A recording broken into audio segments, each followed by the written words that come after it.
understanding and controlling periorbital cues to sexual identity. No photographs, please. There's a big difference between Sebastian and I. He's smart and I'm not.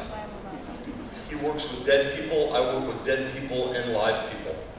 My observations will be on live people. This is my email, this is my Instagram, this is my winery Instagram.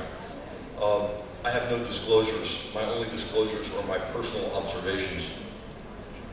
Thankfully, Sebastian made sense of the study that we did. So this is not a talk about what to do. This is a talk about what we see, what our eye sees. Our eyes and our brain are used to having facial proportions framed with the upper third having hair. This is particularly true in women.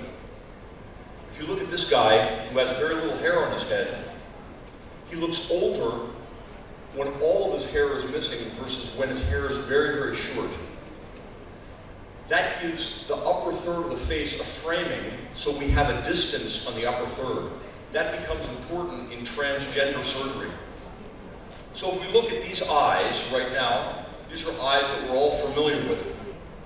And I'll do this to slides that I've done very many times. I'll show you just their eyes, and I'll give you a little quiz later. As you look at more of this guy's face, we expect a certain face.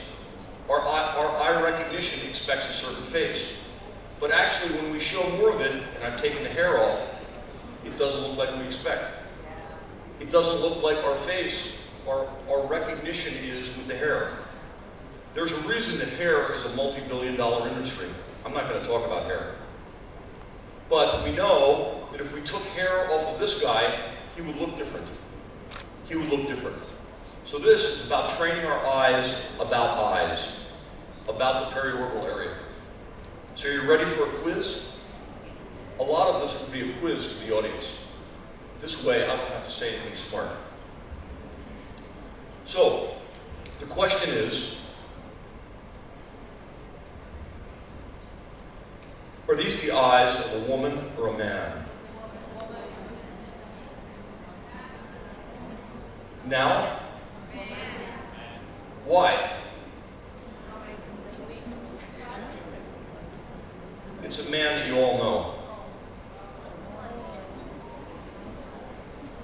So the way one styles or shapes their eyebrows, and I just gave a talk on eyebrow lifting, and applies their makeup as an important visual cue to the observer. We know that. We know that, of course. So are these the eyes of a man or a woman? Ask yourself why you recognized Obama. Are these the eyes of a man or a woman? I'm showing you very little, and most of you said it's a man. Somebody said it's a woman. You're very easy, I can persuade you. So you should have stuck with your first thing. This is Tom Cruise. Okay, these are the eyes of men. Most people, when I show this slide, the whole audience gets this correct. So the ones that didn't get it correct, go back and check yourself, whatever. But, so there are certain things about the visual cues that make this look like a man. So most of the time, so you think you're pretty smart about this, right? Well, that one was actually easy. So are these the eyes of a man or a woman?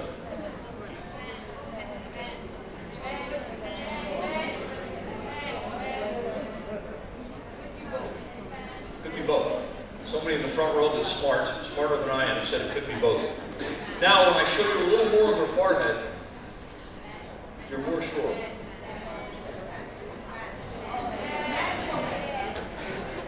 How about these? You said woman, thick eyebrow. It's very interesting. This is a woman. It's very interesting. How about these? Are these the eyes of a man or a woman? Again, man or woman? It's interesting, almost everyone got this wrong. Almost everyone. You're actually, I've given this a couple of times, you're particularly bad at this. This audience is not very good at this. So, this is Jake Gyllenhaal. And you see the blue eyes and the under eye makeup, and it suggests that it's a woman. How about these? Are these men? Are they women? So these are siblings. What is their sex? One's a man, one's a woman. How about this person? Very good. So I would say if you just saw these eyes, it might be hard to distinguish if this is a man or a woman. But if I show you a little more of the forehead, it's very easy to know that this is a man. It's very, very easy. This may seem like a show and tell, but I'm actually training your eye at a certain thing by showing you these little increased visual cues. So, this is a man, an model. Are these two men, women? So one of them is a very famous and iconic woman, and one is a person I found on the internet that looks like her. I don't know where I found this, but. Oh, wow. This talk took 45 hours. So what facial characteristics define gender identity around the eyes? What defines it? What really defines it when we think about that? Is it the forehead? Is it the brow? Is it the eyelids? Is it the globe? Or is it the hair? Well, we style the hair. Is it the globe? Does globe identify a person's gender? Are these the eyes of a man or a woman? It's hard to tell. We're seeing just the eyeballs, just the globe. But when I show you more, it's maybe a little more evident. Maybe a little more evident. These are relatively flat foreheads. They're both men. They're both men.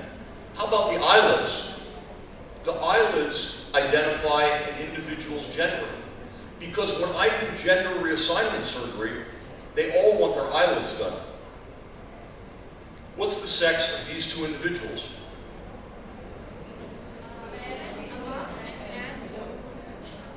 The top one is an actress, and the bottom is a guy.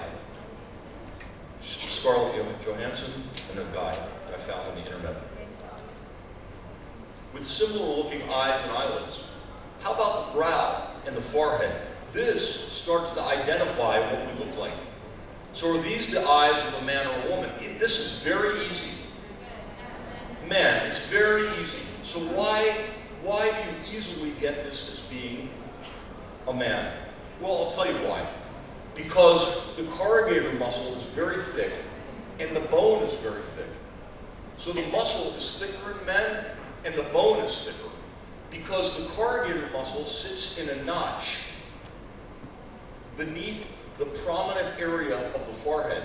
And in women, it's not very prominent. So this is Leonardo DiCaprio. He's got this thick muscle. And this is from work that Sebastian and I did. I sort of pirated them. This is his stuff. And if you look, the area of the forehead has a ridge on it. And that ridge is different in men than it is in women. And the way the muscle sits is a little bit different. So this is an oculoplastic surgeon that's a good friend of mine from Sydney, Australia. And you can see this very prominent supraorbital ridge. And that's unidentifiable. It's unquestionable that it's a man. And the muscle is thicker. The corrugator muscle, and I've dissected everything else away, is thicker in men than in women. So now, when I come back and ask you, are these the eyes of a man or a woman? It's pretty easy. It's a woman. It's a flat forehead without much muscle, without any bony rim, and this is pretty easy. Even though the eyebrows were thick, it's pretty simple that this is a woman.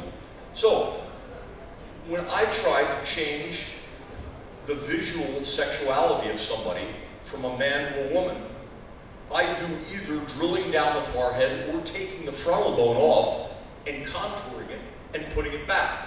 I may do it like this,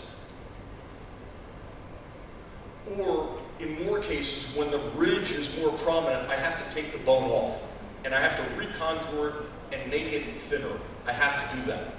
So, now it gets more difficult. I put the easy ones in the beginning and the harder ones at the end. Are these the eyes of a man or a woman?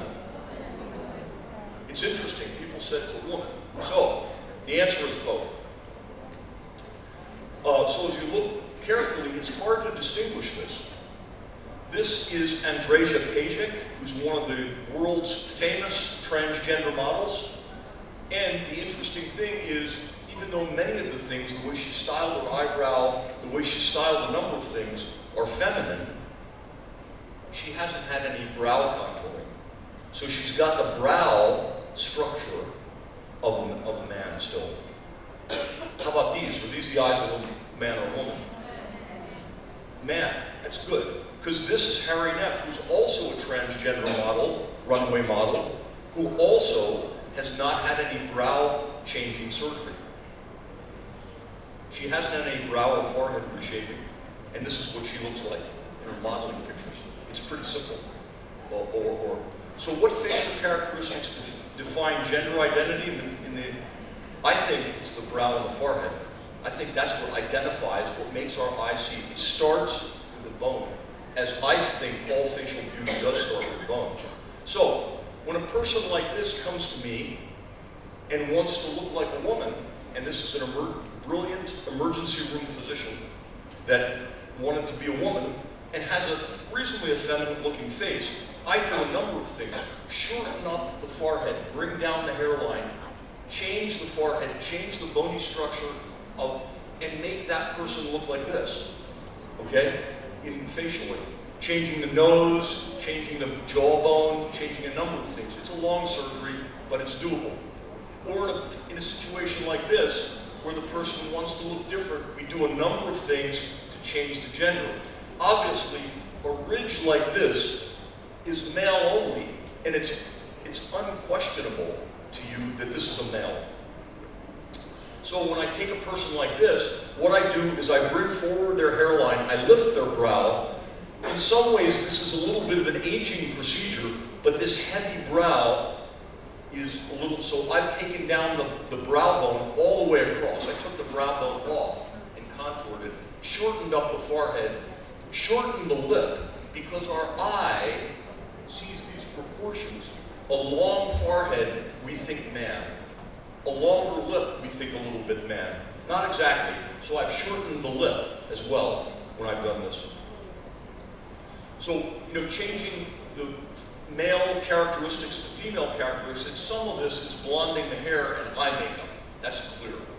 But we want to try to change the structures. In this, it's relatively identifiable. You can imagine that if I took the eye makeup off of this person would look much more feminine, with the lip averted, with the forehead shortened, the hairline moved forward, and the brow bone changed. This is what we do for these things. These are sometimes complex and difficult surgeries to do. But you can see this prominent ridge in the forehead, even though the lighting of these pictures is different, I apologize for that, makes this look more feminine. The eyebrow is higher, and our eye identifies it. So in summary, I realize this is not as wise a talk as Sebastian's, who I looked up to a lot. The sexual dimorphism of the periorbital region is mostly related to the bone, then the muscle, then hair, which is a style thing, then the fat, and then the skin. Lastly, the skin. Thank you very much.